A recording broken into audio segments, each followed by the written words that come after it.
Bismillahirrahmanirrahim. Assalamualaikum warahmatullahi wabarakatuh. Alhamdulillah wassalatu wassalamu ala rasulillah wa ala alihi wa sahbihi wa man walah wattaba'a huda amma ba'du. Bersyukur kepada Allah, bersalawat kepada Nabi Muhammad sallallahu alaihi wasallam. Para pemirsa, kaum muslimin, kaum muslimat, para santri Pondok Pesantren Bina Al-Qur'an yang dimuliakan Allah Subhanahu wa taala. Kita melanjutkan kembali kajian kitab Ta'limul Muta'allim, di mana pada pertemuan sebelumnya kita telah membahas tentang pentingnya mencari ilmul hal. Dikatakan bahwa afdalul ilmi ilmul hal wa afdalul amali hifdzul hal.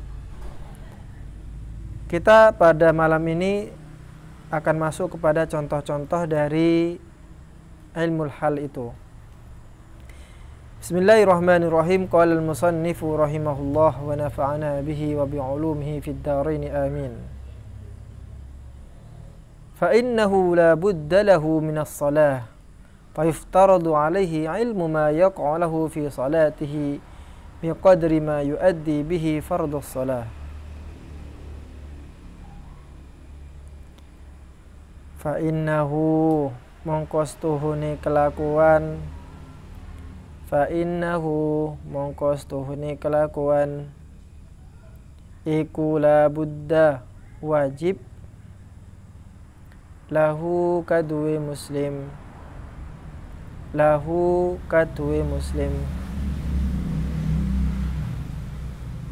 minas salati saking salat fayuftaradu mongkoten farduakan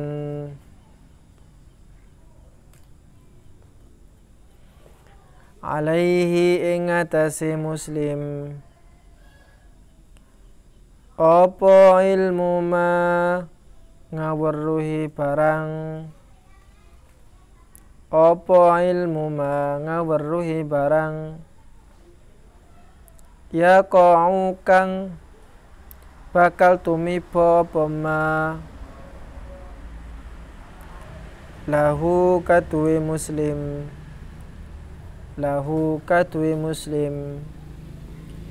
fi salatihi ing dalam salati muslim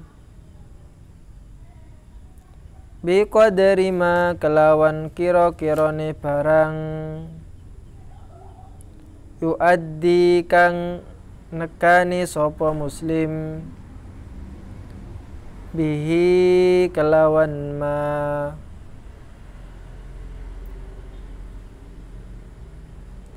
fardhus salati ing farduni salat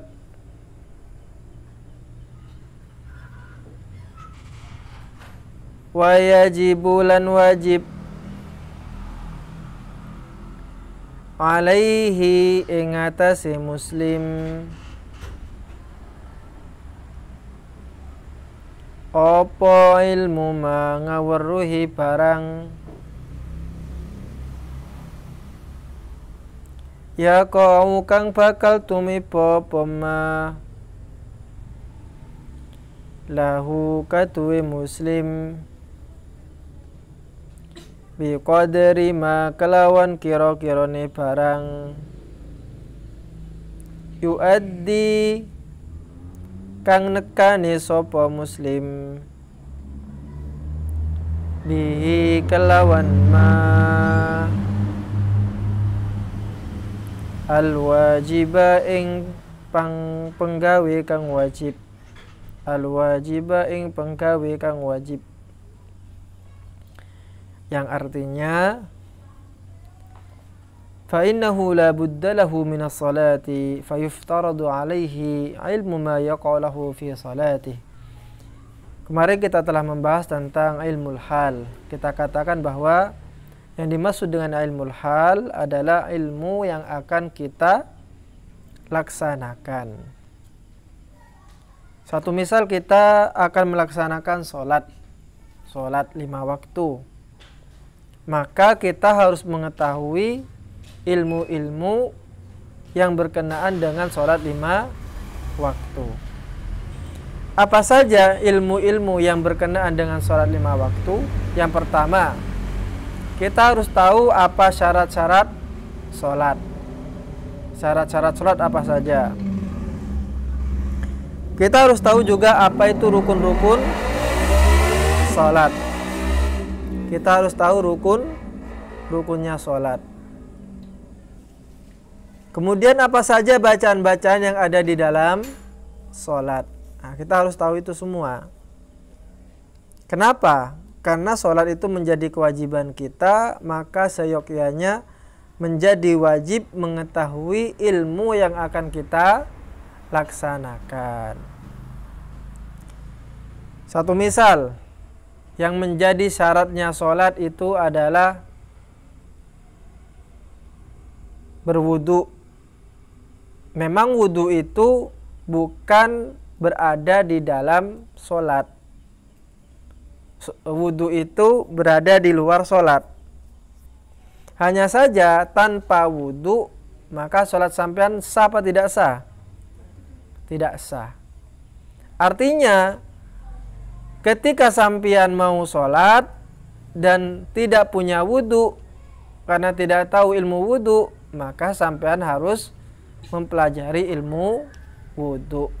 Rukun-rukun wudu atau fardu-fardunya wudu apa saja, mana yang perlu dibasuh, mana yang perlu dibasahi, dan seterusnya.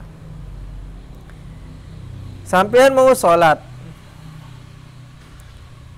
tetapi sampean tidak mengetahui tentang bacaan-bacaan yang ada di dalam sholat. Bacaan-bacaan yang ada di sholat, maka sampean perlu pelajari itu. Yang awalnya tidak bisa baca Al-Fatihah, maka sampean pelajari itu sampai bisa. Dalam rangka apa? Supaya sholatnya sempurna. Tidak bisa baca tasyahud awal, belajar. Itu yang disebut dengan biqadri ma yuaddi bihi fardhus shalah. Wa yajibu alaihi ilmu ma yaqalahu biqadri ma yuaddi bihil wajib. Sehingga sesuatu yang berkenaan dengan sholat, meskipun itu di luar sholat, maka diwajibkan bagi kita untuk mengetahui ilmunya. Tentang sesuci, meskipun sesuci itu berada di luar sholat, tetapi andai saja tanpa sesuci itu, maka sholat kita tidak akan sah. Kita sholat menggunakan baju yang mutanajis, apakah sah atau tidak? Tidak sah. Baju yang kena najis tidak sah. Maka kita harus mengetahui ilmu tentang perkara-perkara yang membuat mutanajis atau sesuatu yang akan membuat badan kita atau barang kita kena najis dan bagaimana cara menghilangkannya. Maka kita kemudian pelajari macam-macam najis itu. Ada najis mukhaffafa, najis yang ringan, ada yang mutawassithah, najis yang pertengahan, ada yang muwalladhah, najis yang berat, serta bagaimana cara menghilangkan najis-najis yang berbeda itu. Memang pada awalnya ilmu tentang najis itu tidak wajib bagi kita untuk dipelajari pada awalnya. Hanya saja karena kita mau melaksanakan sholat dan sholat itu terhubung dengan bab najis, maka kita pelajari tentang ilmu najis itu. Berarti sudah kita pelajari wudhu, kita pelajari tentang ilmu najis itu. Kemudian juga kita akan mempelajari tentang air. Kenapa? Karena kita mau pakai wudhu. Apakah semua air itu bisa digunakan untuk wudhu? Tidak. Sampai lihat di dapur, ternyata ada air teh. Air teh. Kemudian sampai pengen wudhu, pakai air teh, bisa enggak? Nah, bukankah teh itu boleh diminum? Suci. Pertanyaannya, apakah dia mensucikan? Nah, itu. Maka kemudian kita menjadi wajib mempelajari ilmu tentang air. Di dalam fikih disebut dengan babul miyah, bab tentang air. Sehingga implikasi dari wajibnya sholat, kita wajib mempelajari banyak ilmu akhirnya. Yang pada awalnya itu tidak wajib, maka kemudian menjadi wajib gara-gara kita mau melaksanakan sholat. Seperti ini gambarannya. Sampean pengen ke lantai 2. Sampean sekarang berada di lantai 1. Pengen ke lantai 2. Supaya sampai ke lantai 2, apa yang sampean lakukan? Sampean akan naik tangga. Pertanyaan saya, naik tangga pada awalnya wajib atau enggak? Saya kan cuma menyuruh sampean untuk ke lantai 2. Perintahnya tidak ada sampean naik tangga kemudian sampai kepada lantai 2. Kan tidak. Saya kan cuma menyuruh begini, satu misal. Ayo sekarang semuanya ke lantai 2. Itu perintahnya. Di dalam Quran jelas, ayo sekarang sholat. Aqimis sholat. Dirikanlah sholat.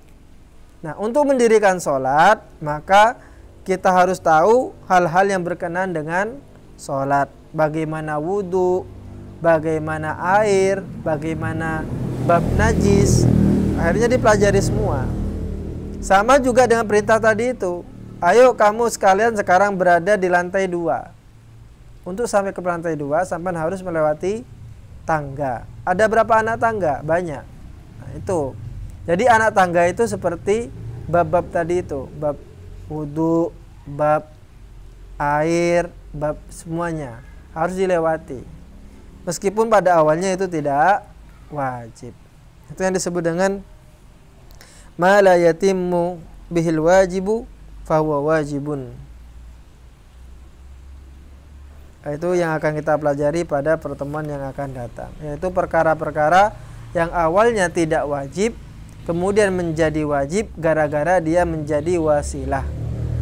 Menjadi wasilah ma yutawassalu bihi ila iqamatil fardhi. Itu saja keterangan yang singkat ini, mudah-mudahan membawa kepada keberkahan. Amin ya rabbal alamin. Wallahul muwaffiq ila aqwamit thoriq. Wassalamualaikum warahmatullahi wabarakatuh.